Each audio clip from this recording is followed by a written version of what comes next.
Stildagi xatolar. Bugun sizlar bilan oyoq kiyim qanaqa shimlar bilan mos tushadi, shular haqida gaplashamiz. Birinchi oyoq kiyim Oxford. Ko'rinish jihatdan juda ham elegant va strogi bo'lganligi uchun faqat rasmiy klassik shimlar bilan birlashtirib kiyiladi. Qolgan yarim klassik chinos va slaksi shimlar bilan kiyilmaydi. Faqat jiddiy rasmiy klassika bilan mos tushadi. Ikkinchisi monk strap. Ko'proq rasmiy ko'rinishdagi kiyimlar bilan kiyiladi.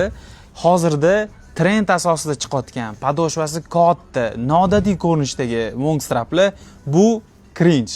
Uchinchisi loafer. Asosiy 3 xil turi mavjud: tassel, penny va belgiyskiy loafer. Bu poyabzal turi rasmiy ham norasmiy jinsiy shimlar bilan va casual, hattoki rasmiy klassik shimlar bilan ham kiysa bo'ladi. Bu oyoq kiyim turi erkaklar garderobida eng universal oyoq kiyim turi deb hisoblayman. Sizda bitta dona bo'lsa ham loafer garderobingizda bo'lishi kerak.